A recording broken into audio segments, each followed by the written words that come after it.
Welcome to the unknown, a place where ghosts, cryptids, and extraterrestrials are sought. This is where you'll find answers to questions about what lurks in the dark. This is Periscope Uncensored.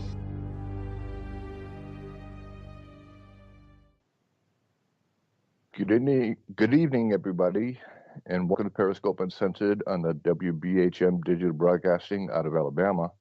I'm Joe White. Clarissa is not able to join us tonight. She's feeling under the weather, so we have former co-host and a friend of mine. Please welcome the smelliest man in Great Britain, Mr. QVid. Well, thank you very much for that charming introduction. I was going to say you were the sprinkles on my donut, but I think I'll take that back right at the moment, Mr. Joe White. How you doing, Q? Not so bad, mate. Excellent. Things are going to be a little bit different tonight, aren't they? Yes. As we don't have a former guest,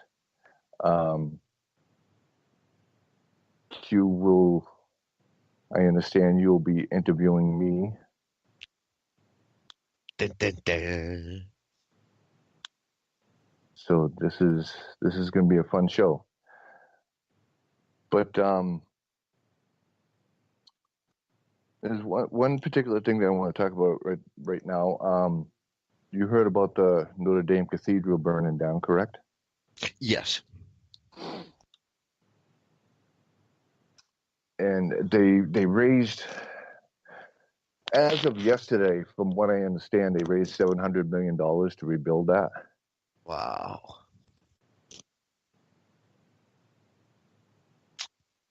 Hell of a lot of money, isn't it? It is. I wish I had that kind of money. But that's beside the point. Part of the structure, part of the church did burn, part of it did not. They did lose a lot of biblical, historical artifacts. What's weird is that it takes 6,000 degrees for gold to melt, and it takes 600 degrees for wood to burn. Now, in this particular area where it did actually burn, the wooden altar and the wooden cross came out unscathed. How is that even possible? I wouldn't even like to try to explain it because I wouldn't have a clue, to be perfectly honest. That'd be people are calling it a miracle. I mean, that's, in a sense, that's might be considered paranormal. Might be.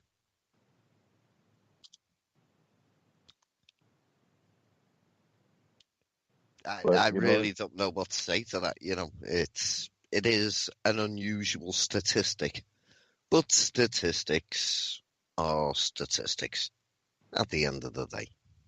Right. But go ahead. Well, how do you feel about the fact that they're having to raise this money by getting people to donate? I mean, the first two businessmen donated, was it $300 million? With it being what it is, do you not think the money should be coming from somewhere else to actually fund the rebuilding? I personally think that the Catholic Church should have been the ones paying for that.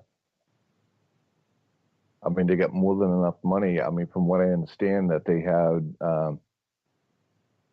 historical paintings. They could have sold, a couple of those, 2 or 3 of them, and got the money that way. I don't think considering that here in the United States, down south, there's an arsonist running around burning down black churches.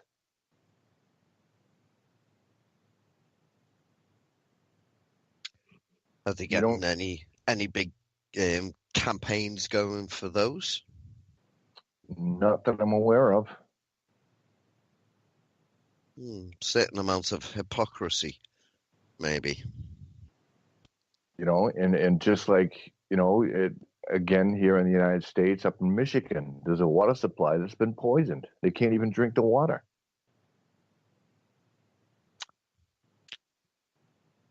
It's like, what about the homeless? What about the veterans that come back with a post-traumatic stress disorder? Yeah, unfortunately, some people aren't treated the way they should be. Some people aren't looked after in the way that they should be. And it's sad, it's tragic. But all we can do is talk about it and try and get the word out. And there's not a lot else we can do unless we happen to be extremely wealthy people ourselves or influential people that can influence the wealthy people to do that kind of thing. But yeah, there's a lot of hypocrisy when it comes to things like this. I mean, seeing that steeple fall, really tragic. The history that has been just lost in a fire. And it would be nice for them to be able to rebuild it and everything, but maybe the right people should be paying for it. But I guess we all have our own opinions on stuff like that. Yeah, I mean, it's just, excuse me. It's just bizarre that no matter what, that church, they broke ground on that church in the 1100s. It was finished in the 1200s, but then they added to it, or they refurbished it in the 1300s. So it is quite old. I mean, even if they rebuild it, which apparently that's what they want to do, and good for them, but half of it's not even going to be the same. Yeah, see, there was a thing on the news about it over here, and the person on the news actually said, well, when they rebuild it, shouldn't they rebuild it using better materials rather than using wood? Why not use metals and this, that, and the other? And the gentleman he was talking to basically said that if they're going to rebuild it to the way it was, they have to use the original types of wood. Now, you can tell straight away that means this thing is going to be expensive.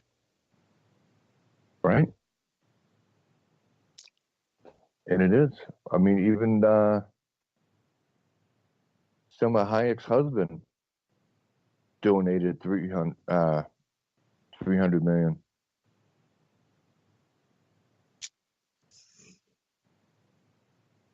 Disney, as a matter of fact, donated $10 million.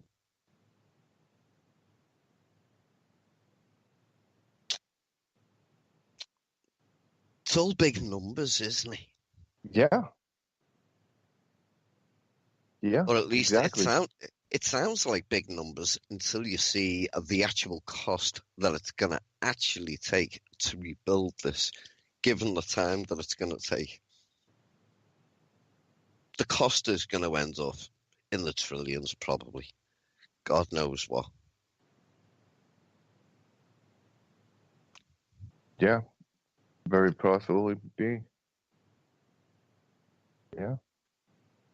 So what's going on over in your neck of the woods? Anything paranormal or? No, absolutely nothing. It's been boring as hell over here in good old Britain. Yeah, absolutely nothing. The normal things on the normal channels that we watch. And, well, for choice of words, I will say enjoy. But it's the normal things, isn't it? There doesn't really seem to have been any big news. I mean, we were hoping for big news coming out from the Stars Academy. That hasn't really come through. But I guess we're just going to have to say it's the nature of the beast, though, isn't it? Yeah, I mean, to the Stars Academy, from what I understand, they have a bunch of people on that panel too that come from money.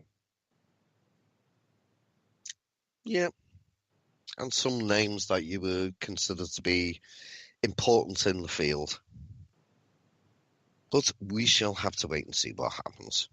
Yeah, but it's like one of those people, which I'm going to name nameless. He put out those 3 videos before. Do you remember those 3 videos? Are you talking about the TikTok videos? Yes. Exactly.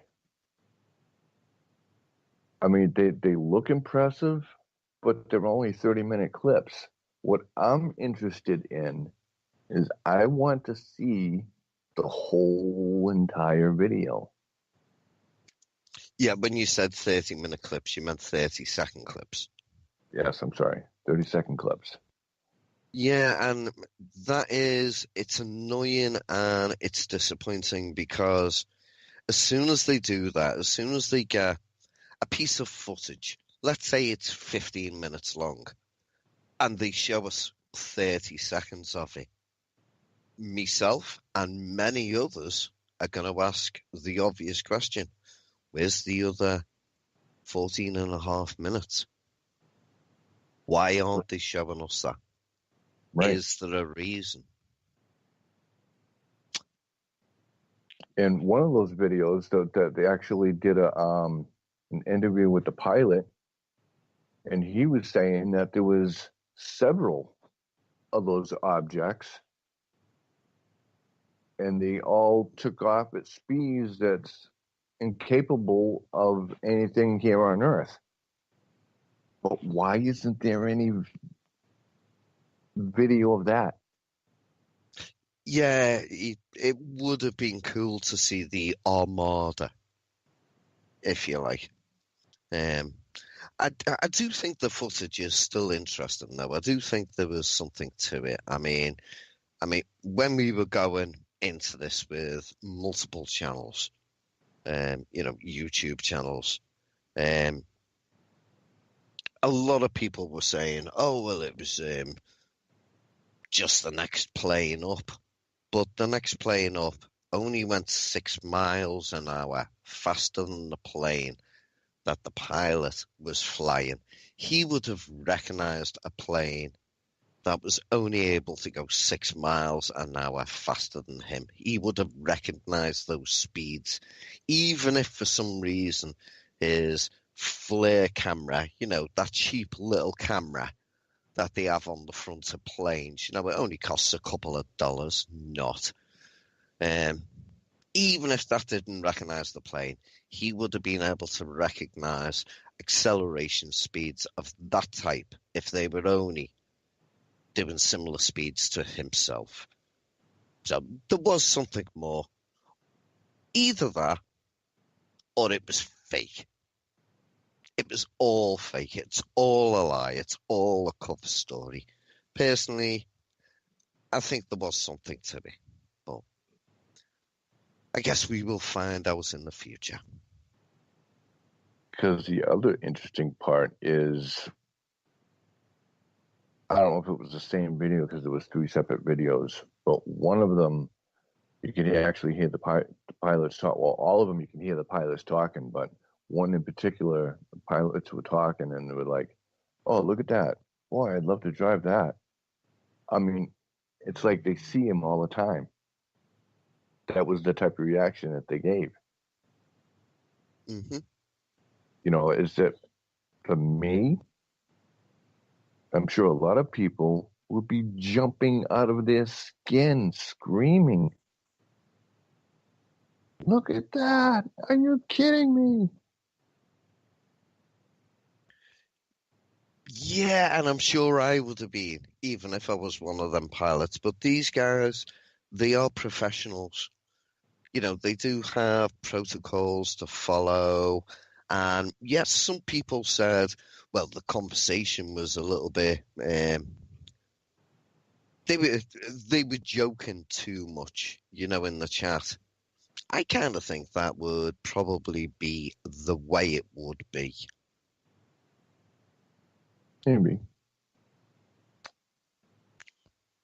Maybe, but then again, as professional pilots, if we were professional pilots, I'd still be jumping out of my skin. Oh, yeah, me too.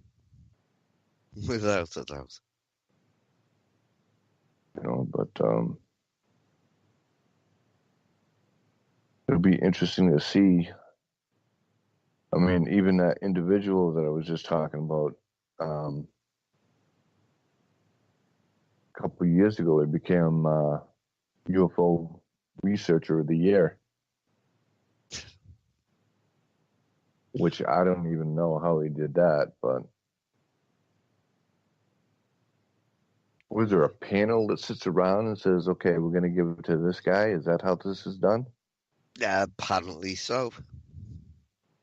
I'm not quite sure where they got that decision for myself, but, you know, it happened. It's a thing.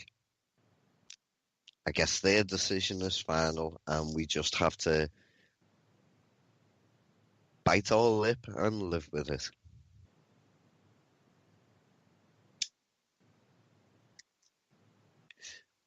I mean, the whole thing's just very strange. I mean, if it's real, I'm all for it. If it's real, you know, Yeah, I just wish that they had shown more the whole video instead of just clips. I mean, for all we know, those clips could be all the same video. yeah, which is a little bit sad, but maybe that's just the way it is. I guess we'll just have to get our heads around it. It'll be interesting to see if they do bring out this piece of metal that they've talked about, and that apparently if you give an electrical current, it creates its own magnetic field. Although there have been metals found in a meteorite from, I think it was back in '79 in Alaska, that actually contained a quasi-crystal metal, which Really? is a basic metal, but the actual I'm going to use the wrong word here, but the actual the structure of the atom or whatever had 60 points of contact, which made it extremely unusual and behave quite strangely. But, well, I think we're coming up to an advert soon. And I guess when we come back, it's time for some interrogation. Hey, Jax? Yes. Interrogation. I like the way you put that, Q. I have to apologize for sometimes calling Joe Jax and sometimes calling Joe Joe. It's just, we've known each other for that many years. I'm used to calling Joe Jax. Yeah. I'll answer just about anything.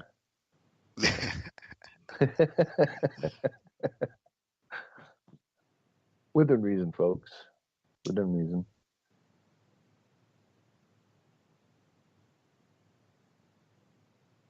On that note, we're going to break. We'll be right back. Welcome back to Periscope Uncensored on the WBHM digital broadcasting out of Alabama. I'm Joe White. Riding shotgun this evening is everyone's favorite goofball, QVid. Thank you very much. To the cream on my cake. That just sounds so bad. But anyway. Yes, that does sound bad. So let's get down and dirty, Jax. Sure. So everybody knows you and Clarissa from the show. They've got an idea of what you're into, but they maybe don't know you. You, the man, the myth, the legend.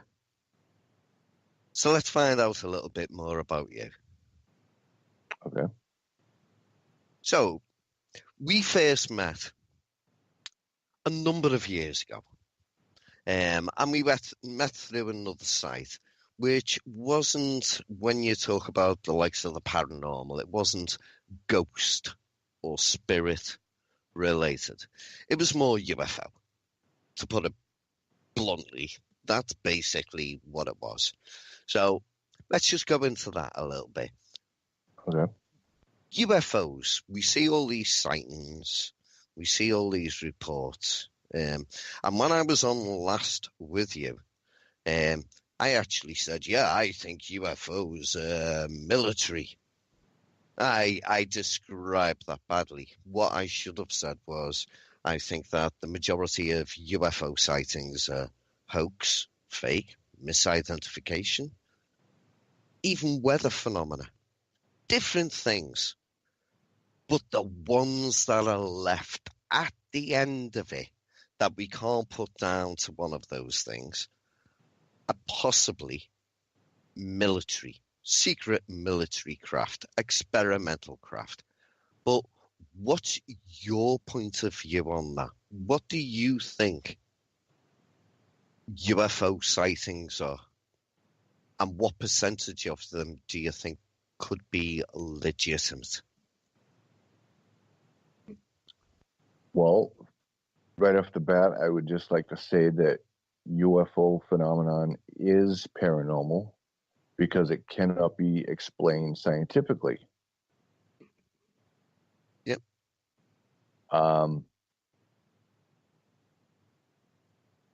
Some of them could be. I mean, no matter which way you look at it, UFOs, it's all unidentified. So therefore, it can't really put a number on them as far as a percentage goes because you just don't know. I mean, for all I know, that it could be all military. I'm not sure. And the ones that could be, I mean, I believe in aliens. I know that they exist, but I've never seen an alien. So to say that you see an object in the sky, you don't know what it is, you classify it as a UFO, but you don't know if it's guided by extraterrestrial intelligence. We just don't know.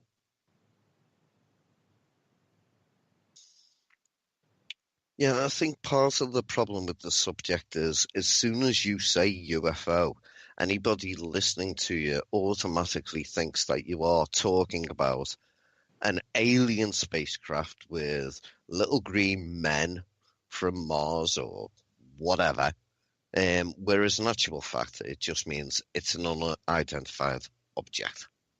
And they're now trying to change that, aren't they? But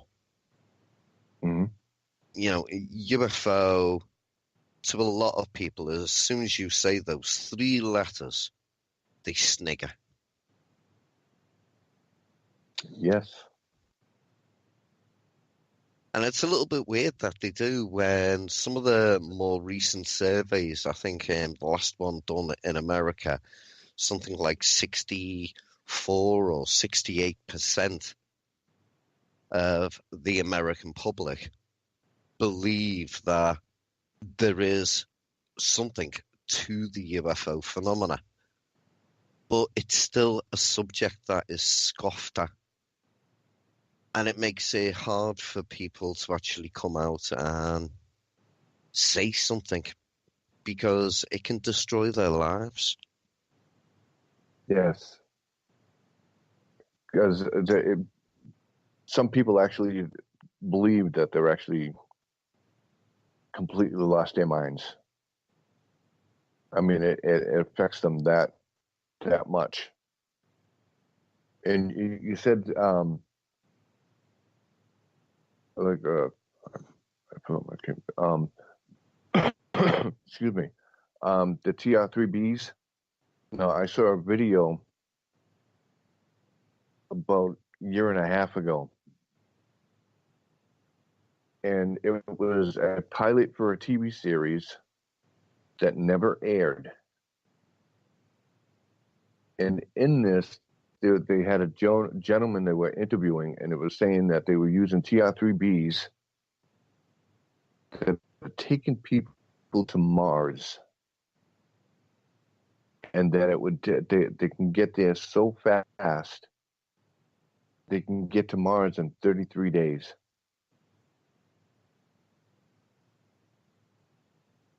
Do you think we have technology already that's able to do that, though? I don't see. Here's my take on the whole thing. In the last 70 plus years, in my opinion, if you look back as far as our technology goes, what year did our technology really start taking off? In my opinion, in 1947 at the Roswell crash, UFO crash. I think they really did capture a UFO.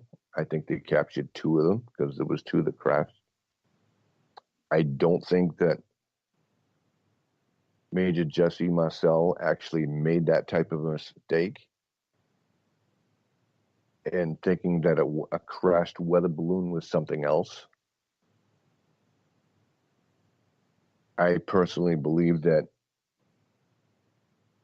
they did capture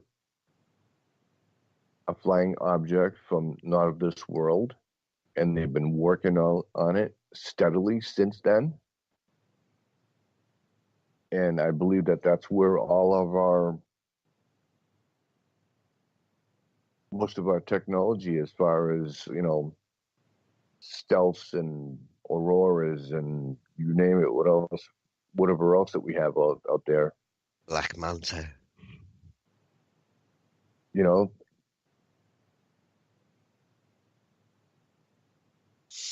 Including those other ones that I just mentioned, the TR3Bs. I mean, who knows? It's really fascinating. I mean, I'd like to go deeper into it and try to research it more, but unfortunately, there isn't much out there to research because everything's all hush hush. So, do you think if tomorrow you were made president of America, you actually became the president of America, and you asked to see all the hidden reports, the kind of thing that when they get released are all blacked out, do you think you, as the president, would be given full disclosure to it?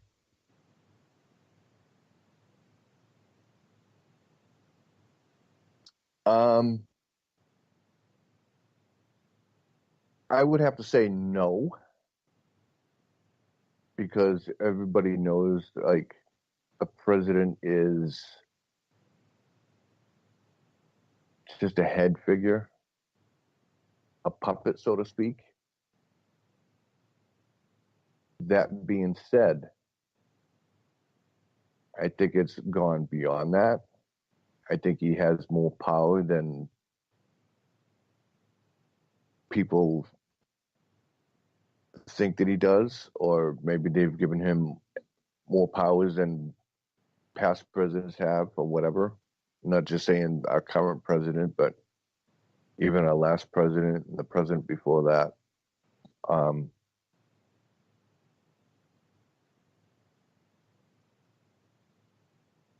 I would try to get debriefed on certain things like UFOs and stuff like that. I don't think that they would voluntarily give it to me, no. So I would have to sit there and kind of look into it myself and try to bring up what I could to the public view. So even being president, you mightn't be able to get to the truth. Correct. I mean, look at the past presidents when they sit there and when Bill Clinton, he was on one of the late night talk shows. I forget which one, and I think it was Jimmy Fallon, and it was talking about this particular subject. I said, "Oh yeah, they're real. Oh, yeah." It's like, okay, well, if they're real, why didn't you bring it out in public then?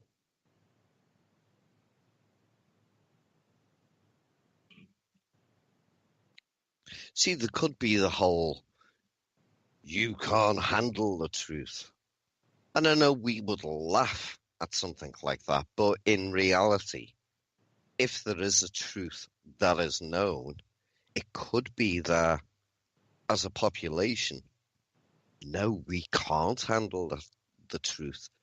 I mean, if it came out tomorrow that aliens are real, aliens have and are still visiting the planet, it could be quite devastating for certain religious sides. And I think that is a big issue. Yes. Yes, it is. I mean, all right, here's the deal. Like you said, 60% of the Americans believe in UFOs. Okay, fine. What is the world percentage of it? I think you would find that the percentage, I'm just guessing, it's just a ballpark guess. But I think that more than half the Earth's population believes in UFOs. Yeah, I'd agree in a lot of cases. I mean, there would be certain countries where they have no interest in the likes of UFOs. They're too busy trying to find water to survive that day, or food to survive that day. But countries that we consider to be countries where we don't have to worry as much about the basics of life, I think the majority of those countries, the majority of people probably do believe that there is something. And there is one thing that we have to remember during all of this, because you know my opinions on hoaxers and fakers. I absolutely despise them. They put ridicule on the people that tell from their heart what they believe, and they get laughed at. But out of all the stories, we only need one story to be true. Yes. But even then, you're still going to have certain skepticism coming into play from different people. Oh, yeah, and I'll be one of the first skeptics there. I'm sure you will. I'm sure you'll be the first one in line.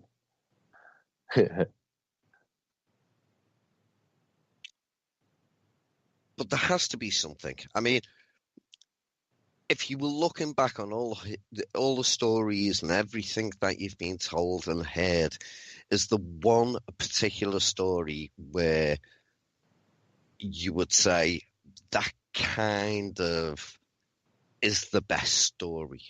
Is there any one case?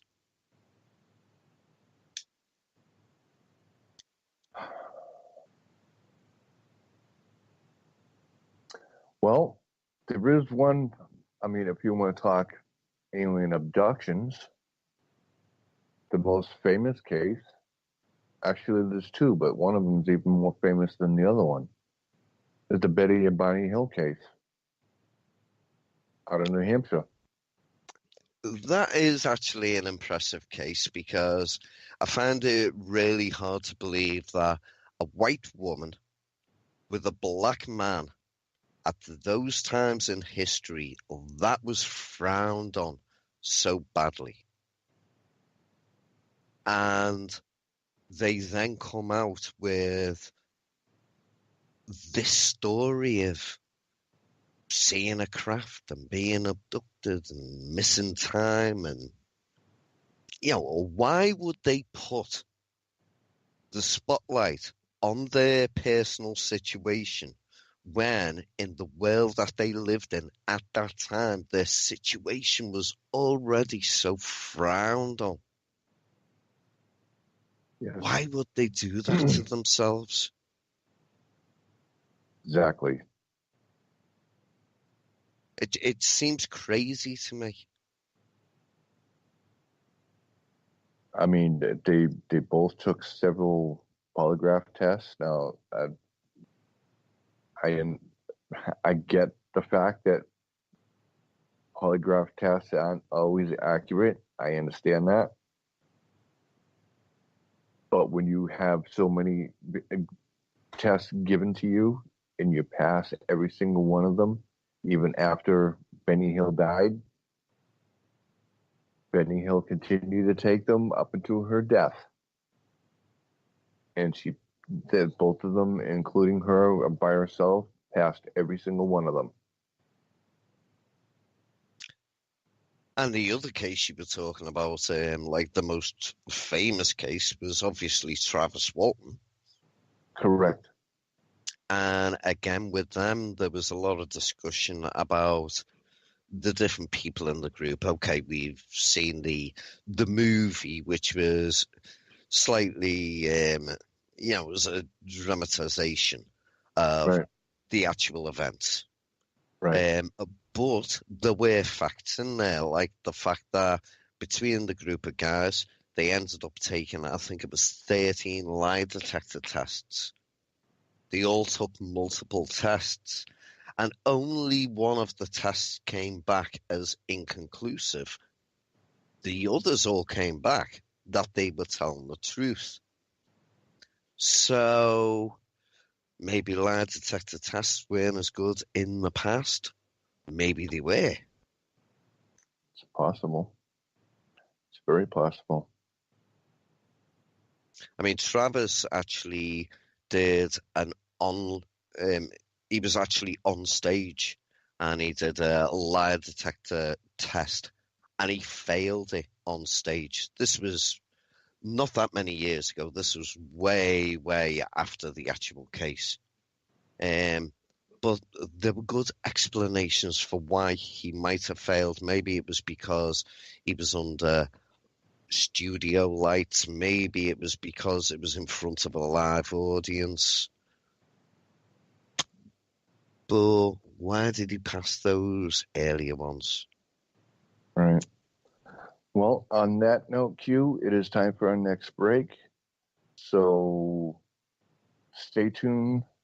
We'll be right back with more Periscope Uncensored after this message. Welcome back to Periscope Uncensored on the WBHM Digital Broadcasting out of Alabama. I'm Joe White. Clarissa is not feeling well tonight, so riding in the co-pilot seat is Mr. Paul McCartney's twin brother, QVid. How insulting can you be? You know how I feel about Mr. McCartney. Sir McCartney. Sir McCartney to you, yes. So let's get down to some nitty gritty. Okay. You're really into the paranormal. Yes. That is like your thing. Do you think a picture can ever be classified as being proof of paranormal? And when I'm saying paranormal right now, I'm referring more to ghosts and spirits rather than UFOs. Let's move away from the UFO thing for now. Okay. Can a picture be considered as proof? Well, there is one picture out there.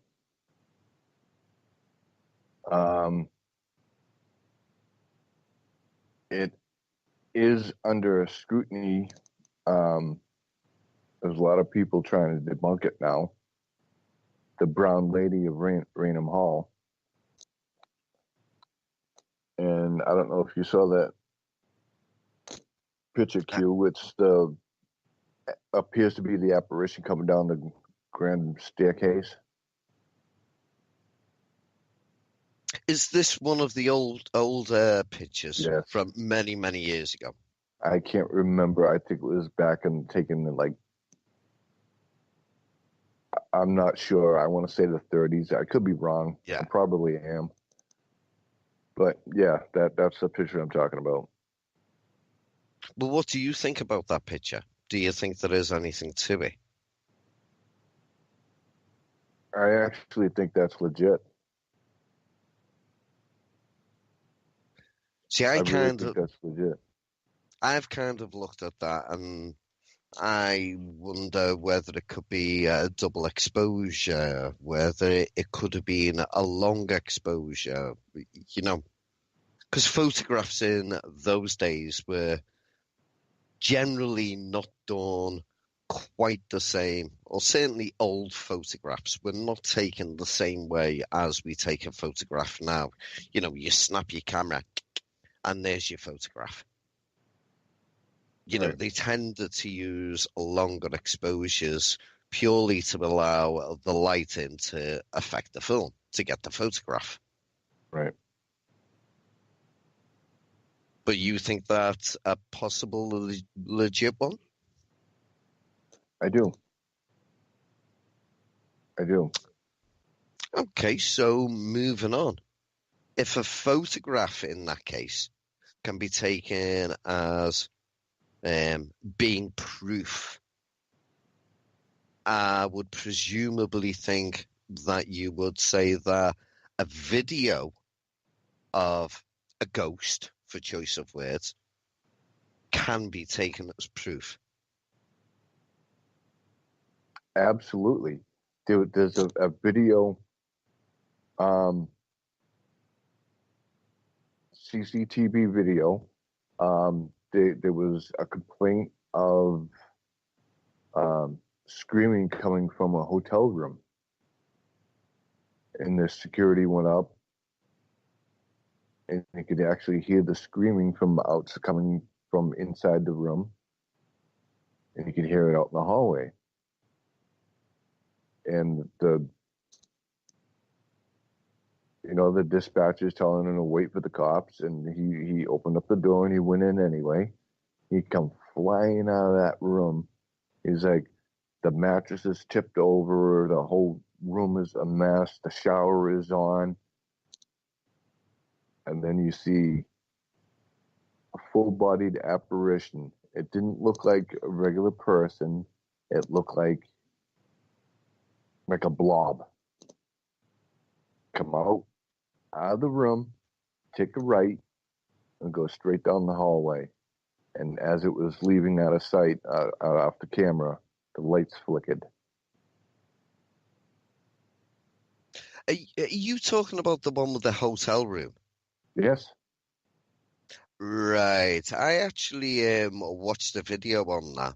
And to be honest, I honestly think they debunked that because the audio where the gentleman are watching the guy going into the room and where they're talking to each other, the guy goes into the room, comes out of the room, probably about 35 seconds later.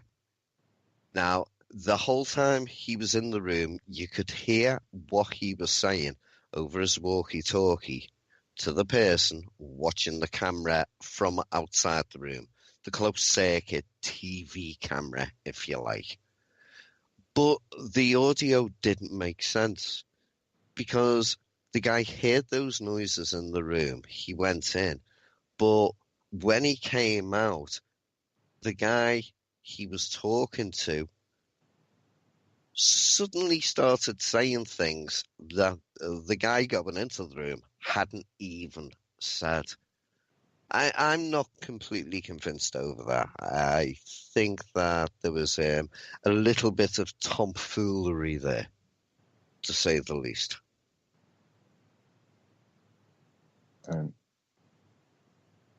It did look cool, but I do think there was something more than that. But you see, that's my problem. You know, I have had my own experience, but I haven't actually seen or heard anything. And for me, that is being a skeptic. That's what I need. And that's why the likes of yourself, you've seen stuff that absolutely blows my mind. Yes, I've been touched. I've heard things. I've seen things. You know, it's. I mean, my journey started back in like, I'm dating myself here, 1975-ish, watching a very well put together TV show called In Search of Leonard Nimoy. That's when everything started for me. And my other TV show that I used to watch was kind of paranormal related. It was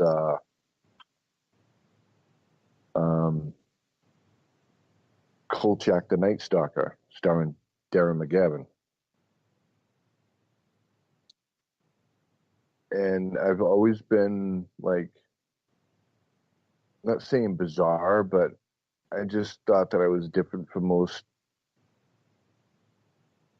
And what I mean by that is I always thought that there was, like, I always believed in ghosts. Always. I've always wanted to experience something like that.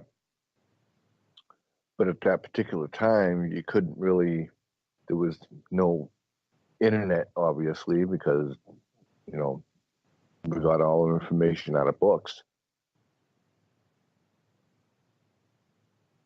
You know, so I did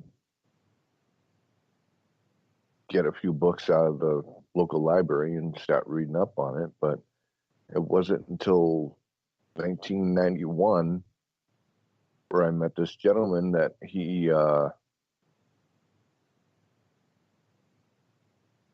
decided to take me under his wing, and we're going to go off and do some sky watching looking for UFOs. One particular night, we had gone out and we were sitting by a cornfield, and this thing right above treetop level, and it wasn't even a half a mile away. I'd say it was about a quarter of a mile away. This thing, and the only way to explain it is that it looked like the Millennium. I can't even say that word. How do you say that word? Millennium Falcon. Thank you. Right. From Star Wars. And it came from the right over the treetops, and then turned on a dime about 3/4 across the sky and went back the same way that it came. No sound.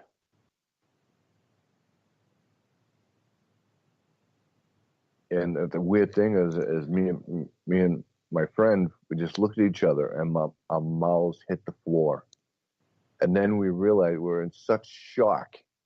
We realized that the camcorder was in the back seat of the car. We didn't even have it out and ready to start recording.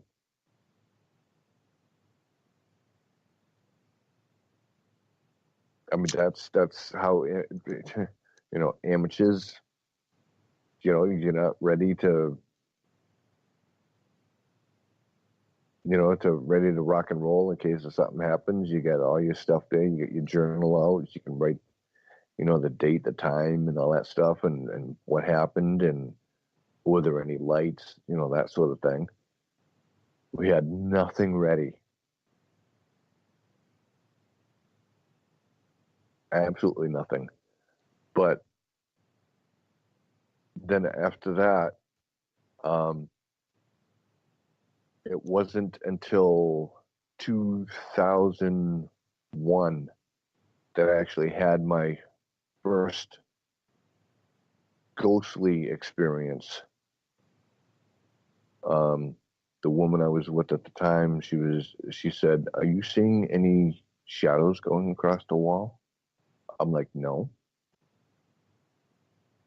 She goes, "Tune into it and keep an eye out on the wall in the kitchen." We had a small kitchen, and if you walked into the kitchen area, on the wall on your right, there was a kitchen table with a light on it, and it would cast a light up onto the wall as if you're looking at it to the wall. That wall would be on your left. So you would see. So I started tuning into it, and sure enough, you could see it coming, and you could see it going. There's nobody in the kitchen.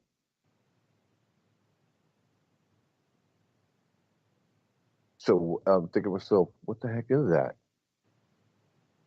And then it would leave, and then it would come back. Sometimes 5 minutes, sometimes 10 minutes. It all depends. But it kept going back and forth. It was like it was leaving the apartment. That was bizarre. That was real strange. Yeah. But unfortunately, being a paranormal investigator, just because you have an experience, you can't prove experiences. You can only back things up with data.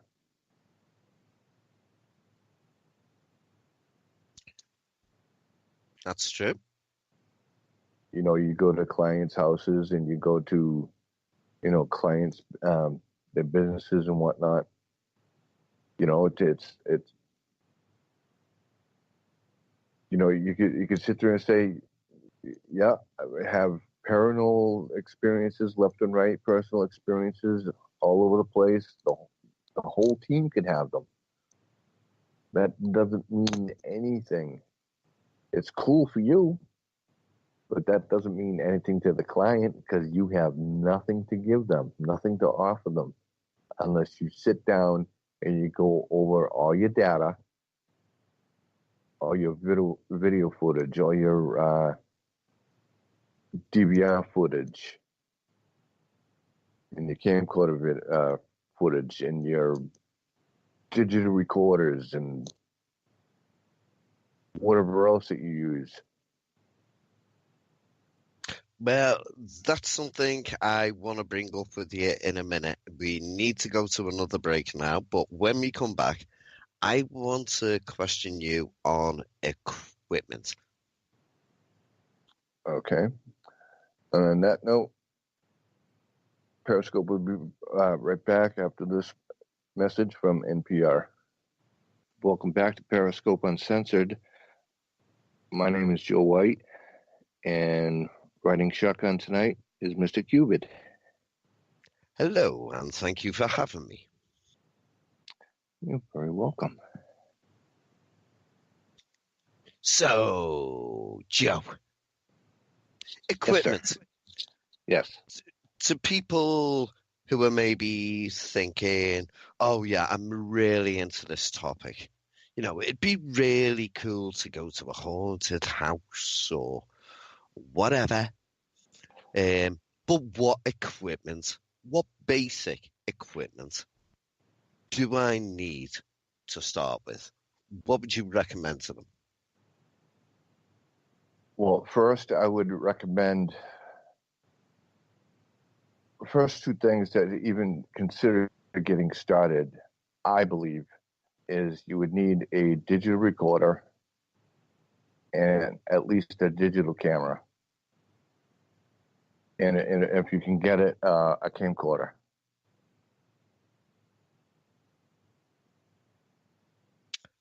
Right. Would you recommend having a camcorder with certain features? I mean, the majority of modern day camcorders now have infrared vision, which, okay, it only works as well as how much the camera is given out in infrared distance wise. You know, because some cameras you might only be able to see 20, 30 foot. Other cameras you might be able to see further, and you can get on add-ons to make the infrared being given out by the camera more, Right. so it can pick up more. Is the likes of infrared, is that a good thing? Night vision obviously sounds cool. I think a full spectrum camera would be the best option to go. But they're more expensive, aren't they, a full spectrum? Yes. Yes, they are.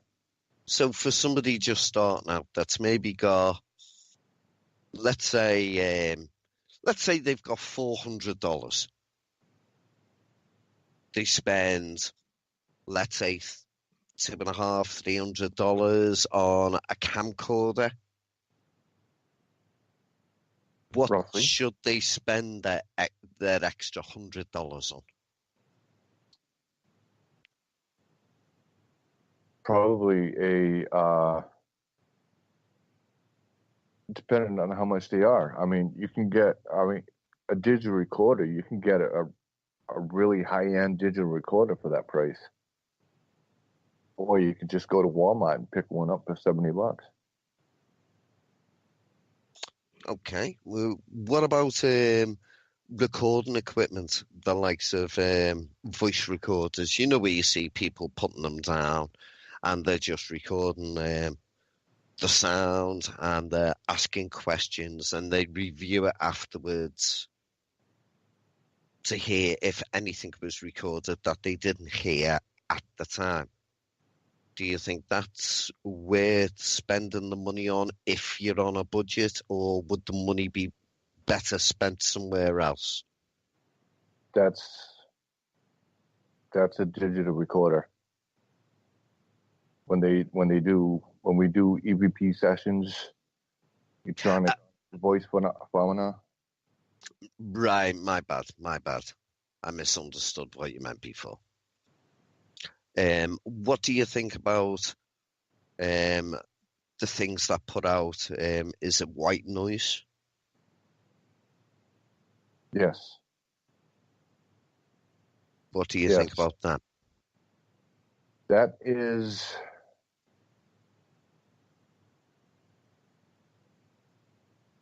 I think that's legit, but that's also going back old school too, though.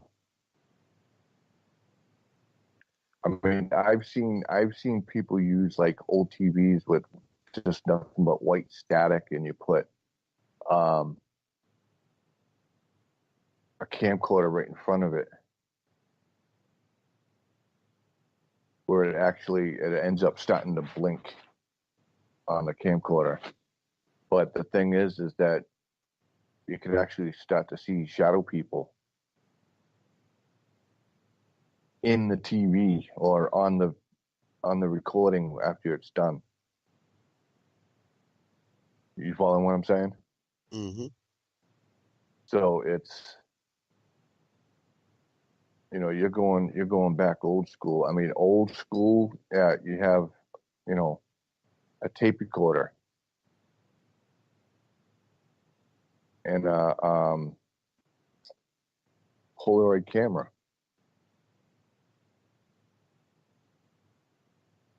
That's how it was done back in the day.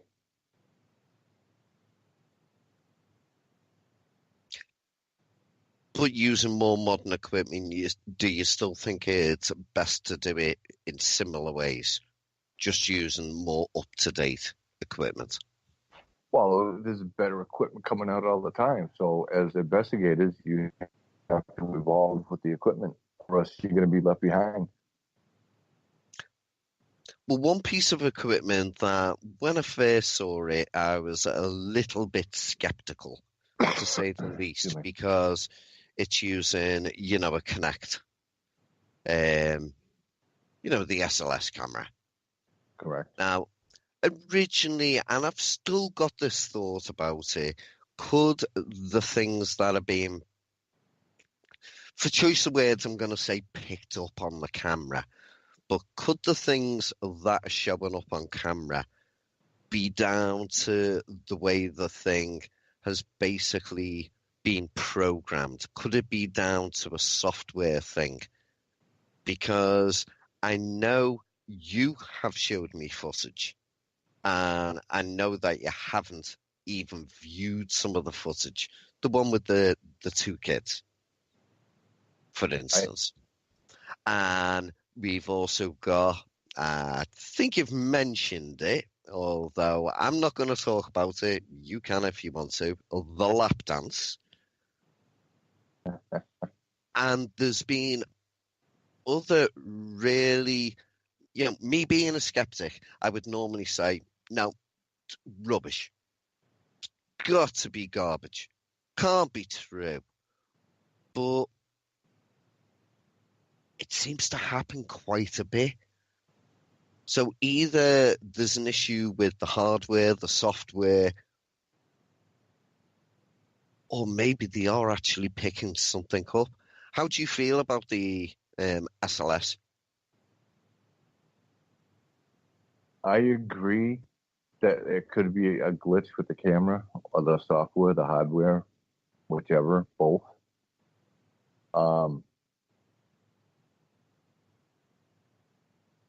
As far, the footage that I caught when I was at S.K. Pierce Haunted Victorian Mansion, and I've told this story before on the show. I caught two kids, what I believe to be kids, on the inside of the banister, and there were two short stick figures, so I know, like child size. So and I actually spoke to them, and I told them, I stuck out my left hand, and I didn't tell them what I was doing at first. So I just stuck my left hand out, and the one on the left side left. So then there was one stick figure left.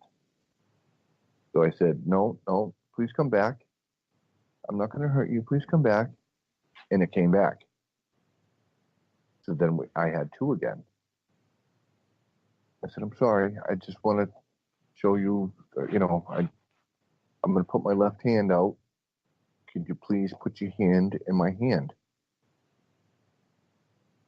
And I slowly stuck it out. I said, it's okay. I'm not going to hurt you. And I said, can you put your hand in my hand? And according to the footage that I caught, and I did review this, it reached out with its right hand and put its hand in my left hand. I said, okay, thank you. And I pulled my hand slowly back.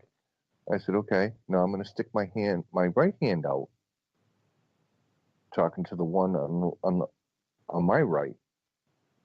I said, can you slowly, I stuck my hand out. I said, can you put your hand in my hand? And it stuck its left hand in my right hand. I was like, okay, thank you. And I pulled it back. I mean, they even gave me my former partner, they gave us both high fives at the end.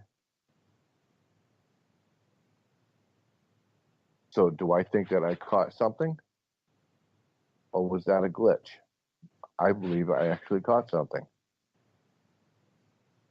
But there are other instances where you could have objects in the background where it would pick up a stick figure.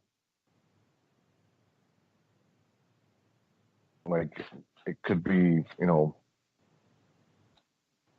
a bunch of luggage or something. And you could get a false positive out of that.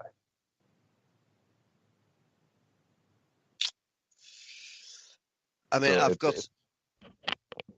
so sorry to interrupt. I was just going to say, I've got to admit, when you showed me the footage of the two, what you're saying are children, mm-hmm. and I understand why you were saying that because of the height that they appear to be. It was impressive. Mm-hmm. The lap dance was also impressive. But there's also other footage out there from other people who post these things, which is also impressive. And that does make me wonder, is it a software thing or is there something to it?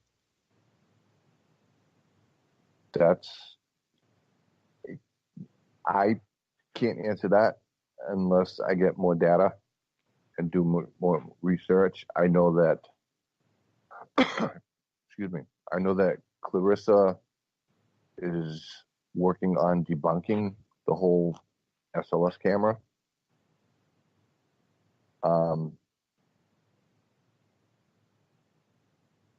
If she can, great.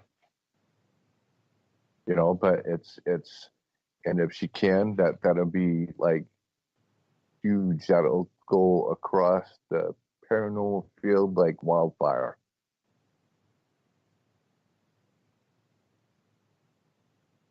But until that happens, or we find out whether it's actually legit or if it's a software or whatever, it's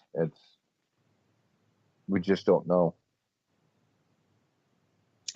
Okay, so I'm starting out to do my first paranormal hunt. I've got my video recorder. I've got my digital recorder. And I can take one more piece of kit with me. What should I take?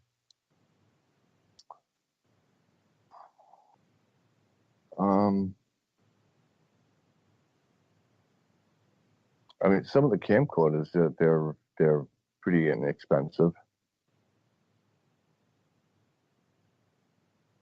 But what would be the next piece of kit I add to my small arsenal of equipment?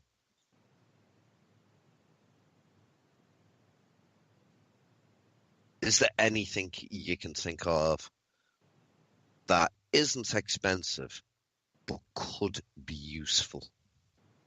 A camcorder? Well, apart from that and the digital recorder, is there anything else? Should I take the little metal rods that cross over when you hold them? Divine things?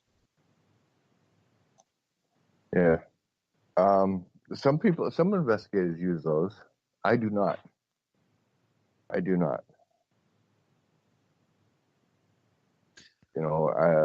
You can try it. But on that note, it is time for our next break, and we'll be right back with Q&A after this message. Welcome back to Periscope Uncensored on the WBHM Digital Broadcasting out of Alabama. I'm Joe White, riding shotgun this evening is Mr. QVid. Hey, hey. So So, we continue. Yes. So, okay. We have, and this happens in the UFO community as well as the ghost, if you like, community. Because I do kind of separate them. I know they're the same thing, but I do kind of, in my own head, I kind of separate them in my own weird little way. But, okay, we have lie detectors. And like in the Travis Walton case, they kind of pointed to being proof. But how do you feel about hypnosis? Taking a person back to the event that they are saying they experienced and putting them under hypnosis and seeing what you get from them there. How do you feel about that? Excuse me.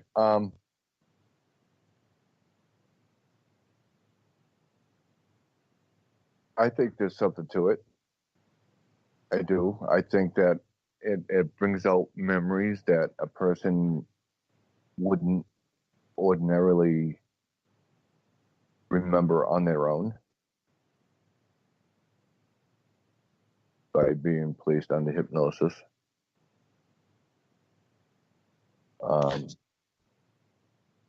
So you think that they might remember, even if it's not an actual thing that they saw, they might remember a smell or a feeling or just something when they're under hypnosis. Do you think they might, you think it's feasible that you might get something more out of them that they haven't even realized? Yes. Like if something traumatic happened to a particular person or something, I believe that with the help of hypnosis that you can bring out those repressed memories. Do you think it could be useful for past life regression? Sure. Do you believe in that past Yes. life regression? I do. How do you think that works? I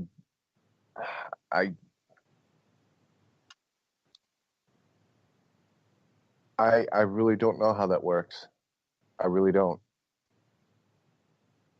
Because if you're talking about past life regression, then you're basically, I suppose you're talking about reincarnation.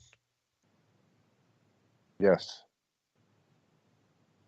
As a matter of fact, my stepdaughter, when she was little, this is way before my time.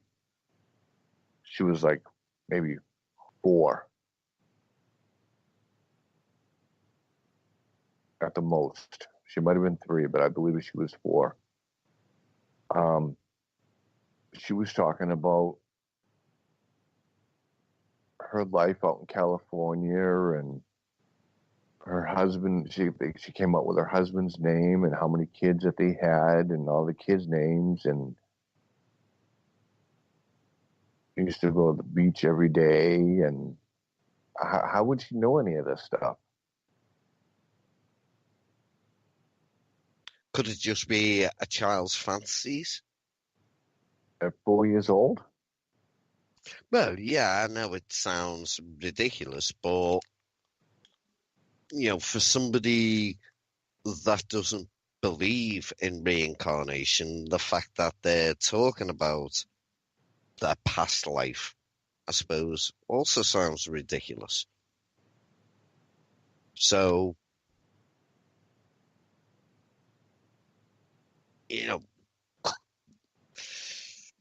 is reincarnation a thing?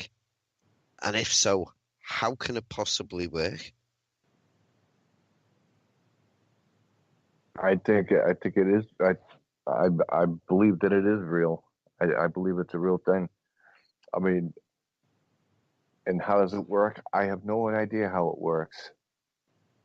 I mean, we're still trying to find the ancient old question, is there life after death? You know, we just don't know. And until, like, say, as an example, say I pass on, hopefully not, but say if I pass on and then all of a sudden I get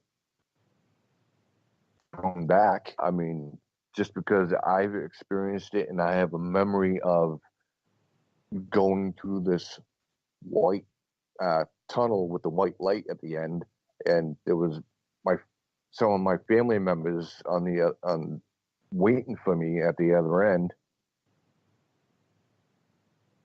I mean, that's an experience that you can't prove because you have nothing to back it up.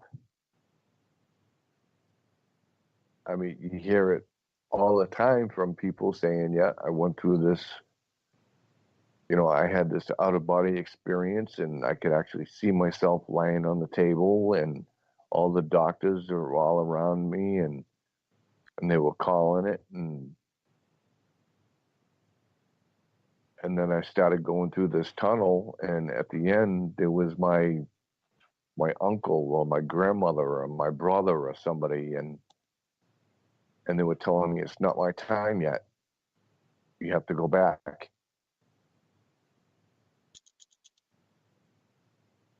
And then they went back through the tunnel and got back in his body. I mean, I don't know how it works. I mean, I do know that, like me personally, there are two.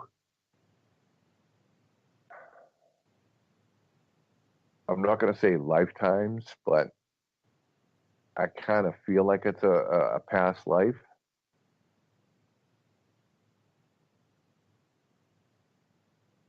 One is like I'm really drawn to like the old West of the 1880s, and I feel like I was like a sheriff or a United States Marshal.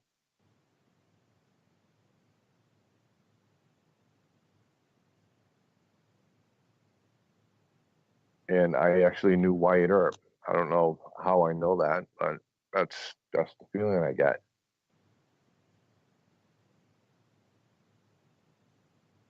Well, Clarissa put in the chat just before when I asked about reincarnation, she suggested I should read Many Lives and Many Masters by Brian, I'm going to butcher this name now, Weiss, Weiss.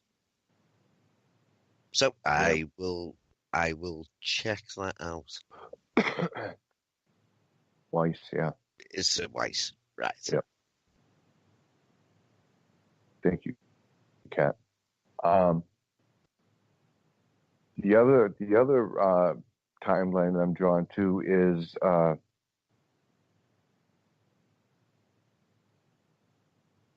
medieval England.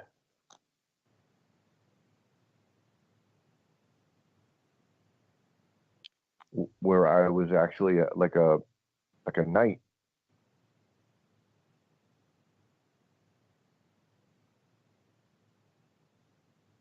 I mean, these are just feelings that I have, and it's like I can't explain it.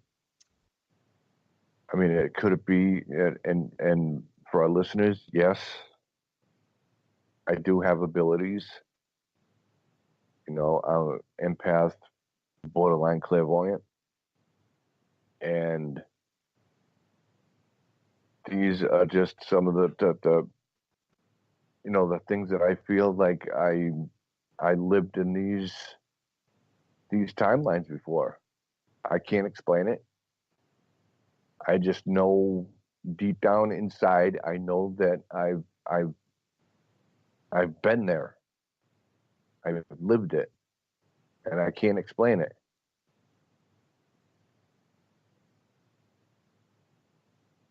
Well, here's one for you, Jax. Right. When you've gone on investigations, right, you take your equipment. Beg your pardon. And your equipment is there to help you to get the end to a means, to record something, to find proof, to get evidence. Now, and I'm only bringing this up because I know we have talked about this personally, but I'd like you to talk about it now to everybody. With one specific group, you were asked for the group not to use their personal abilities, because different members of your group have different, let's say, abilities, or believe they have different abilities.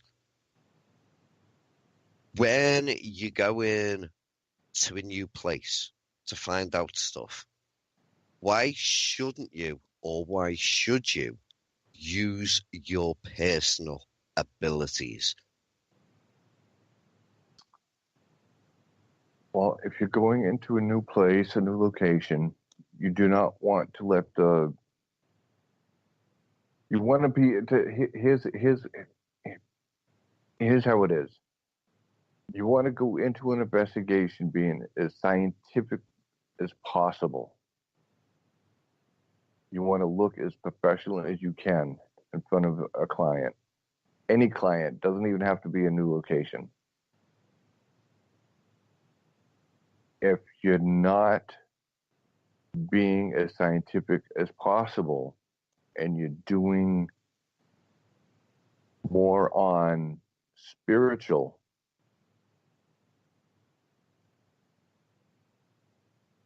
then you may not.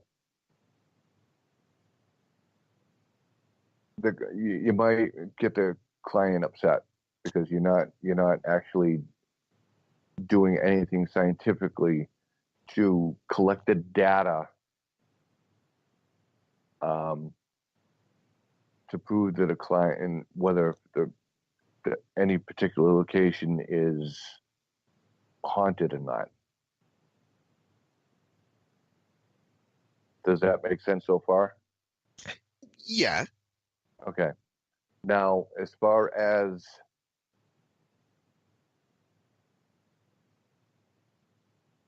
my personal thing is,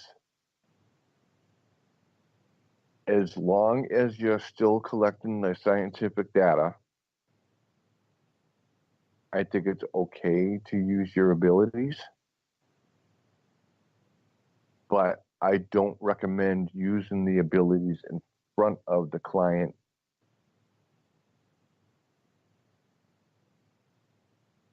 Because again, you don't want to come off looking like a fool, so to speak, in front of the client.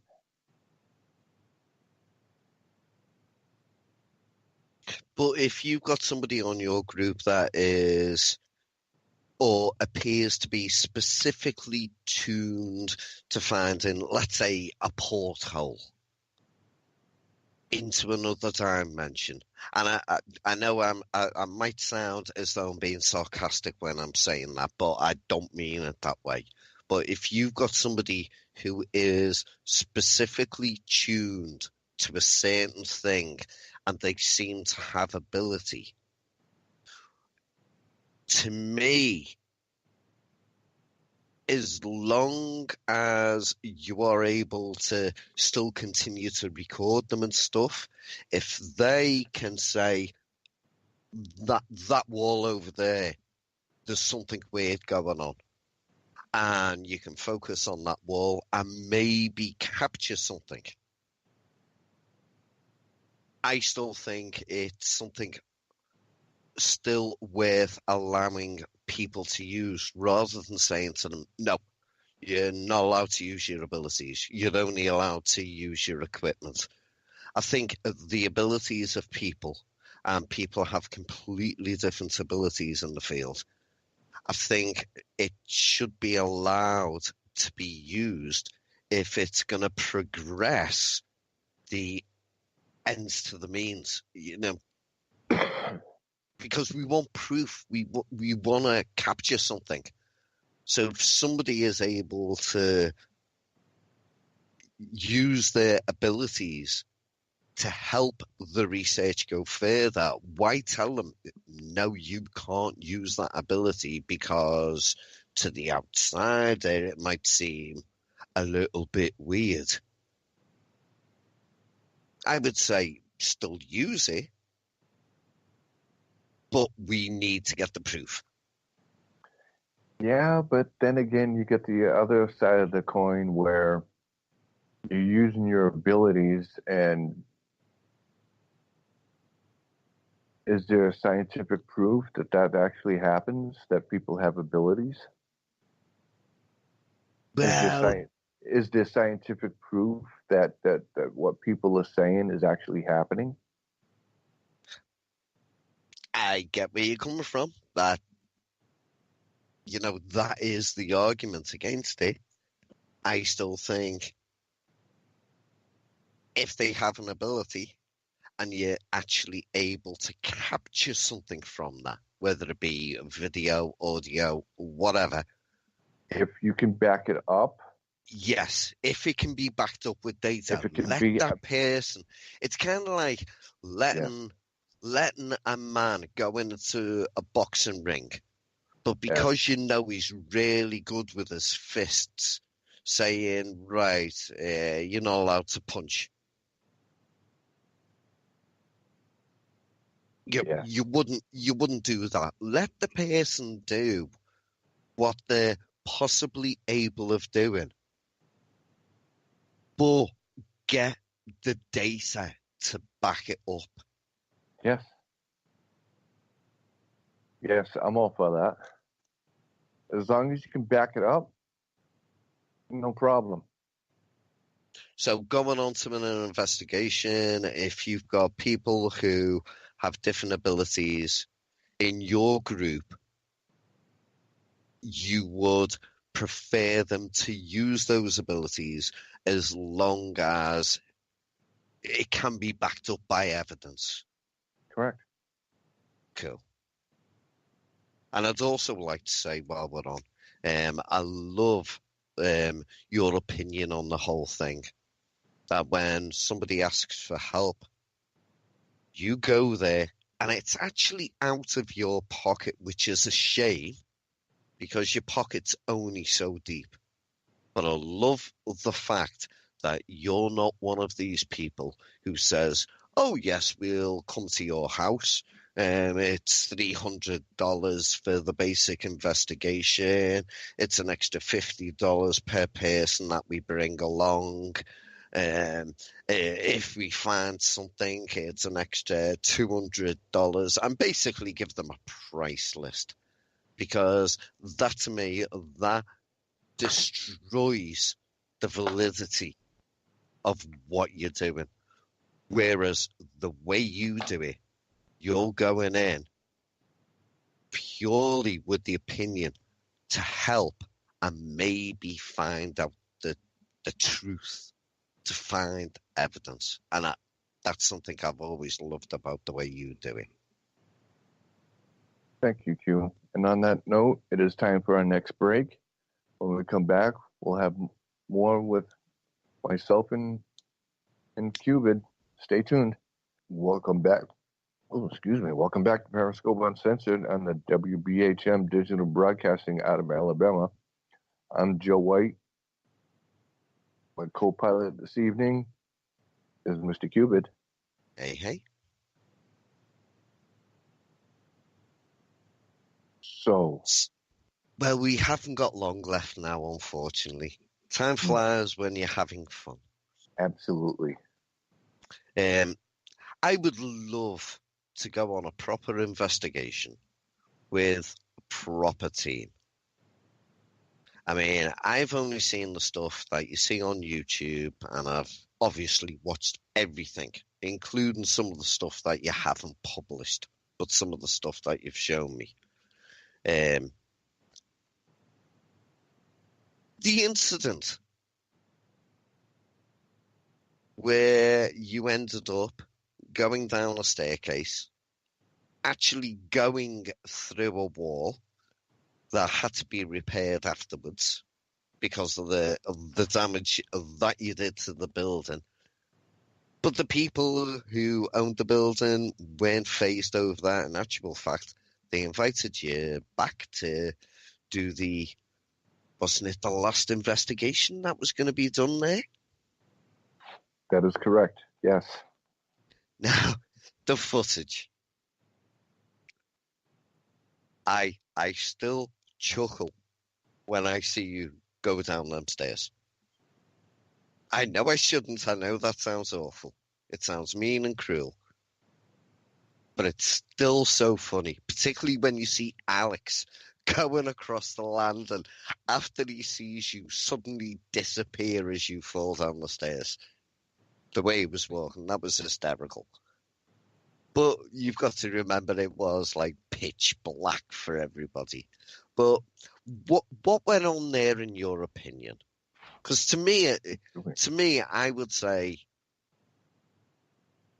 you fell down the stairs. But you experienced something slightly different to what we saw on camera. What did you experience? Well,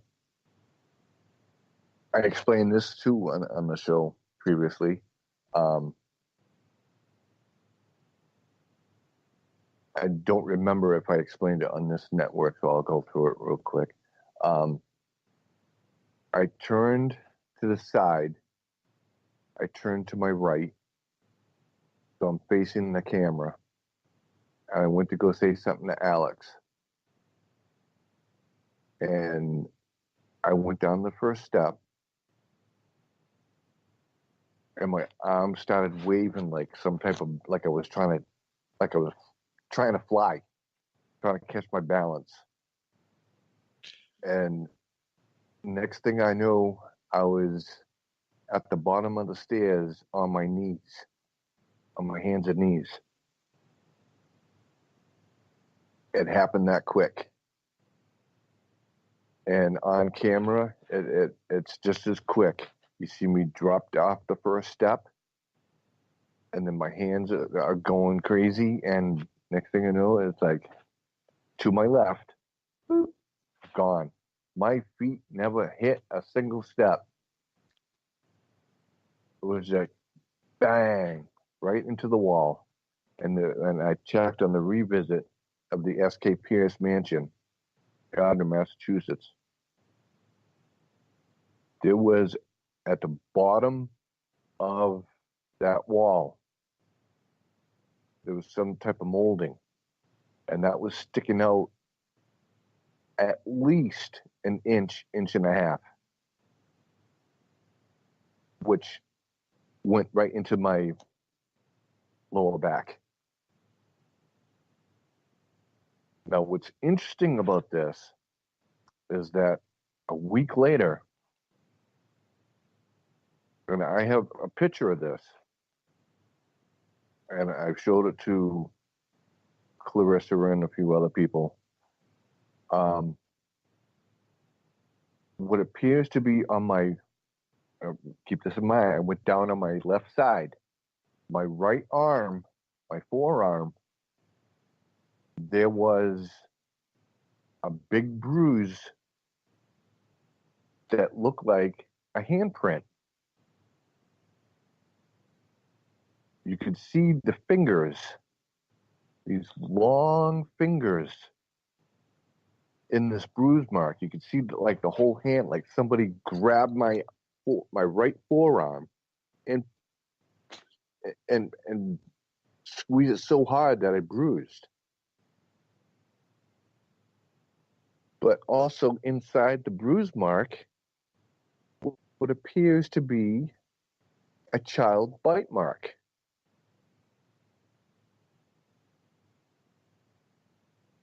Now, where there were claims that children have died at that location,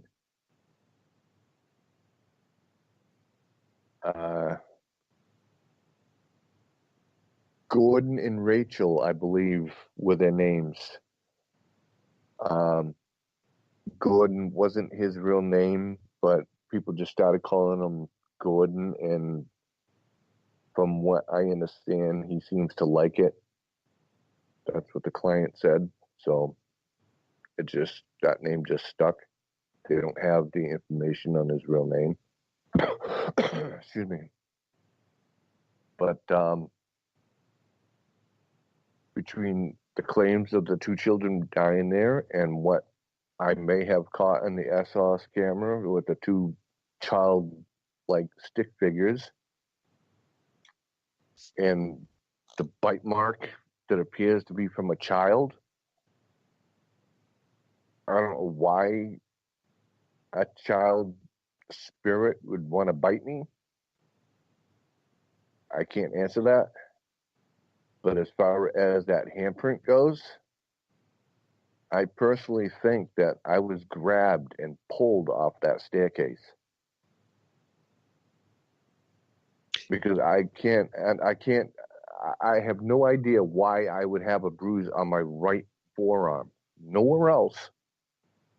And a bruise on my back, my lower back, obviously, from hitting the molding.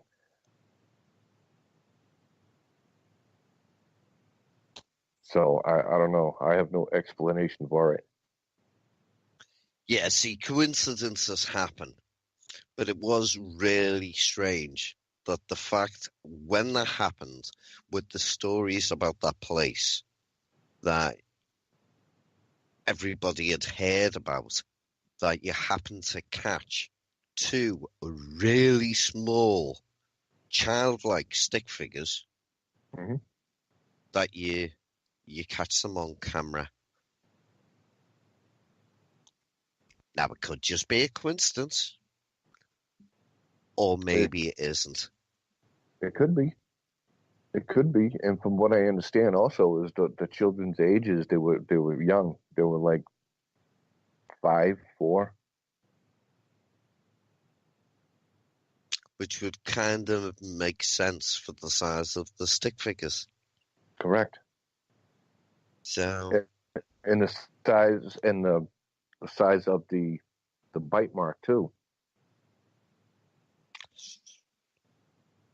it's very, very strange. It really is. I do believe there is more to it. What the answer is, I don't know. I really don't know. Yeah, I don't know either. But you know what? That's what we do. What we do is to find out what's going on at these particular locations and beyond these locations, because the evidence that I've seen,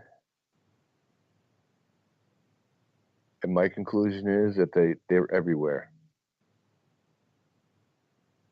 Well, what about people seeing ghosts of pets? Animals like cats and dogs and stuff like that. Mm-hmm.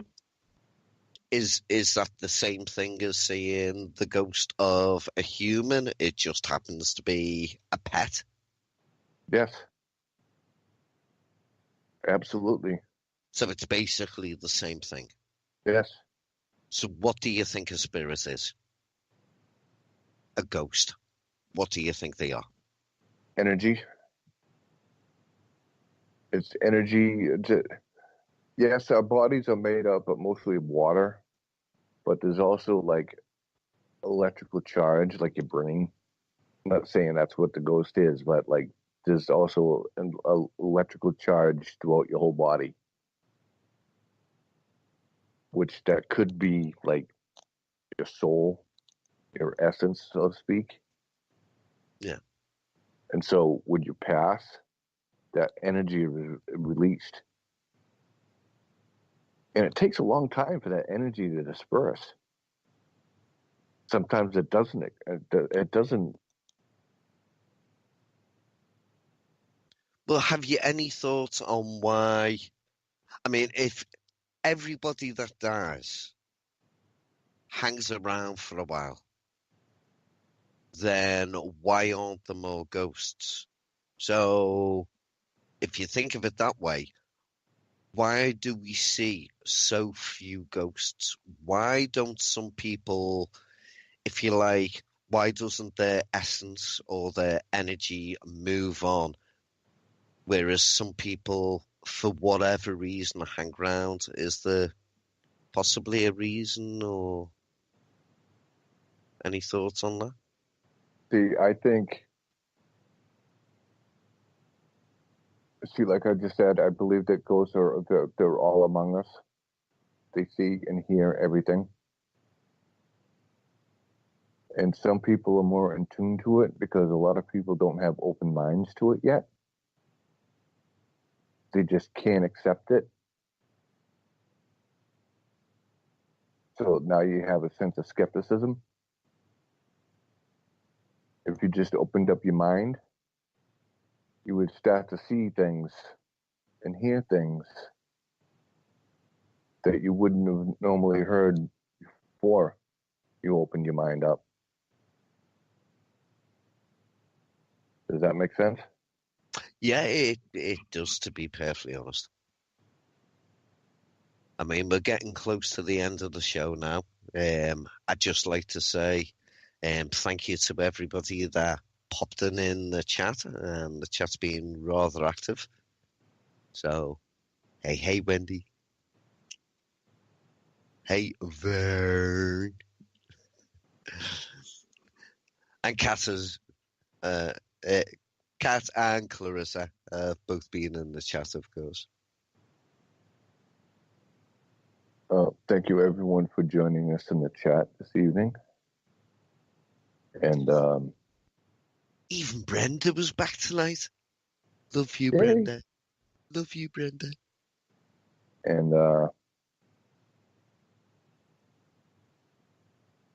Gyro. Hopefully, Gyro's there too. Yeah, he popped in for a little bit. Well, hopefully Clarissa will feel better soon. And it looks like it's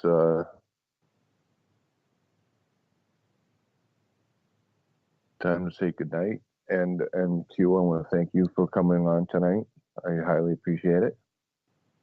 It's been my privilege, my honor, and my pleasure. And thank you to Kat as well. Kat's awesome. Yes. But on that note, on behalf of Clarissa, QVid, Kat, and the rest of the WBHM family, my name is Joe White. I bid you peace. Have a good night. Stay spooky, everybody, and may your ghosts be friendly.